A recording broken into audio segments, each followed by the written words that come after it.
A paz do Senhor Jesus. Estamos aí no 15º vídeo. Falamos já no 14º vídeo da perseguição, da morte, do fim dos Herodes e também da morte dos apóstolos, né? O último apóstolo, como João, no ano 101 e foi morto. Agora nós estamos na perseguição, o 15º vídeo. Se você não assistiu os outros, acompanhe a história, acompanhe o relato desde o início. Vá lá para o vídeo 1, vídeo 2, em sequência, a história contada, a formação do Novo Testamento. A perseguição, né? A perseguição ela era religiosa, porque os romanos tinham suas crenças e seus altares a deuses pagãos, suas práticas religiosas, né? E os cristãos não aceitavam a prática e os ritos romanos. Por isso os cristãos eram perseguidos e acusados de ser ateus, porque eles não tinham imagem de deuses e adoravam um Deus invisível, né? Quem é cristão, quem aceita Jesus, ele não adora imagem, irmãos. Ele não adora. Também eram acusados de praticar canibalismo, porque se reunia para comer a carne e beber o sangue, e era a ceia do Senhor, a nova aliança. Então para eles isso era canibalismo. Eles não sabiam como era feito, né? Quando ouvia falar da ceia, e era a carne, o corpo de Cristo e o sangue de Cristo, e era o suco de uva hoje em dia que nós tomamos, ele falava que era canibalismo, comia carne e bebia o sangue. Então os crentes, os cristãos daquela época, eram perseguidos e tidos como ateu. E era também uma perseguição econômica. Atos 9, versículo 27. Em Éfeso, a preocupação dos fabricantes de ídolos contra Paulo, né? Não ia ter lucro, né? Porque não podia fazer ídolo. Também era uma perseguição social, porque para o cristianismo todos eram igual. Não tinha grande era Jesus. E todos eram igual, era uma igualdade. Por isso Jesus disse, é ser o maior, seja menor. É ser servido, vai servir. Então a nossa crença, a crença do cristianismo é essa. E ele não aceitava ter os romanos como maioral, querendo impor a eles os ritos e adoração aos deuses pagãos. Aconteceu várias perseguições, né? A perseguição romana ocorreu no ano 64 depois de Cristo por Nero. Em 17 de julho de 64, Nero coloca fogo em Roma e culpa os cristãos. Nero mandou queimar os cristãos à meia-noite para servir de tocha para seu jardim. E cidades e as casas eram lotadas de cristãos e depois incendiadas. Grupo de 50 eram amarrados e lançados ao mar. Você viu como uma perseguição a tamanha crueldade. Enchia a casa de pessoas, tocava fogo com a casa com as pessoas dentro, tudo isso para acabar com o cristianismo, para acabar com a pregação. E Jesus e João Batista veio, lá no princípio anunciou, né?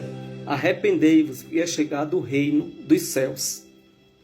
Nesse período, o cristianismo já tinha sido expandido por várias regiões e lugares afora, né? Está lá em Atos 1, versículo 8. Atos 1 a 7, o evangelho está em Jerusalém, na Judéia. Atos 8, o evangelho alcança Samaria, do capítulo 9 ao capítulo 28. O evangelho avança aos confins da terra, capítulo 13 e 14, onde nós vemos ali a primeira viagem missionária de Paulo na Galáxia do Sul. No capítulo 16, 17 e 18, a segunda viagem missionária de Paulo na Macedônia e Acaia. No capítulo 19 ao 20, a terceira viagem missionária de Paulo, centralizada na Ásia Menor. Estamos falando de Atos dos Apóstolos, início do cristianismo ali. Em Éfeso, até chegar em Roma. Um cristianismo espalhado no ano 68, com tanta pressão, Nero comete suicídio e assume por um pequeno tempo o imperador Galba e Otão, até assumir Vespasiano, pai do general Tito, o qual destrói Jerusalém no ano 70. Então o pai de Tito, do general Tito, ele assumiu no lugar de Galba e Otão, e foi o Vespasiano, tá? No primeiro século nós temos o período da verdade viva, no tempo em que Jesus viveu suas palavras e suas ações. Período do ano 33 ao ano 50 depois de Cristo, eles não se preocupavam em escrever, pois eles achavam que Jesus voltaria rápido. Mas quando chega no período de 50 a 90 depois de Cristo, é o período da comunicação escrita. Nessa época havia uma necessidade de cartas. E essas cartas foram a base do Novo Testamento.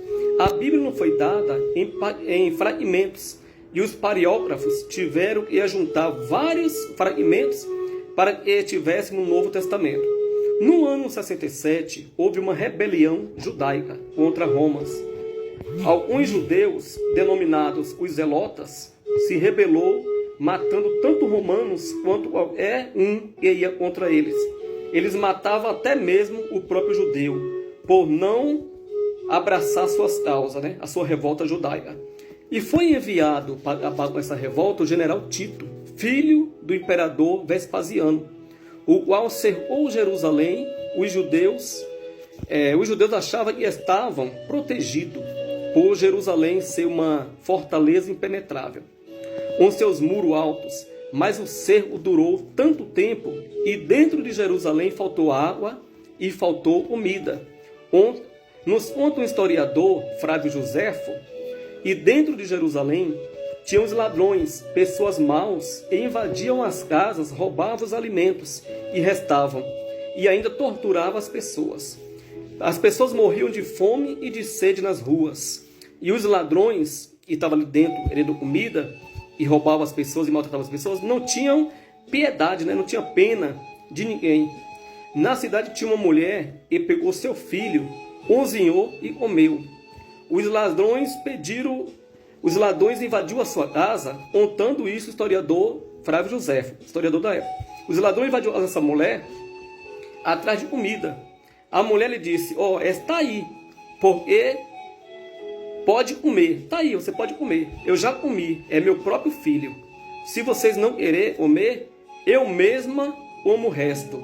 Ouvindo eles isso, saíram gritando e rasgando as suas vestes, porque eles não suportaram tamanha crueldade. Ele viu a ação daquela mulher e pegou seu filho, cozinhou e comeu. Eles invadiram a casa dela para poder ir atrás de comida. Ele viu o cheiro, falou: tem comida e vamos invadir. Chegou lá, para a surpresa dele, era o próprio filho, e a mulher tinha cozido e comido. E falou: tá aí, quiser comer, pode comer, meu filho. Mas se vocês não quiserem, eu como o resto. Tamanha crueldade, e estava em Jerusalém. Saiu gritando e rasgando as suas vestes. E em Jerusalém o cheiro de carniça era grande. Isso tudo eu falo no cerco do general Tito. Quando Tito, general, cercou Jerusalém, na destruição de Jerusalém do ano 70.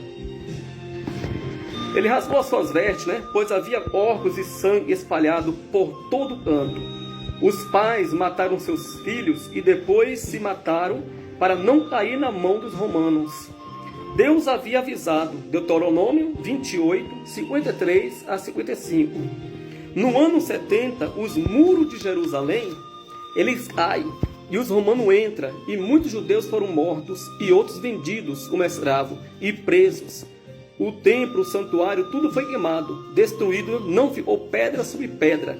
Todo o ouro foi queimado e derretido, e se fundiu com as pedras. E os soldados, querendo ouro, arrancaram as pedras e até o piso foi arrancado. Mateus 23, 34 e 39 e Mateus 24. O pedido dos judeus na morte de Cristo se cumpriu quando eles pediram para o sangue de Cristo cair sobre eles. E está lá, no dia que Jesus foi crucificado. Está lá em Mateus 27, 25. Estou indo rápido para poder falar do tempo. Pois na queda de Jerusalém faltou madeira para crucificar tanto judeus.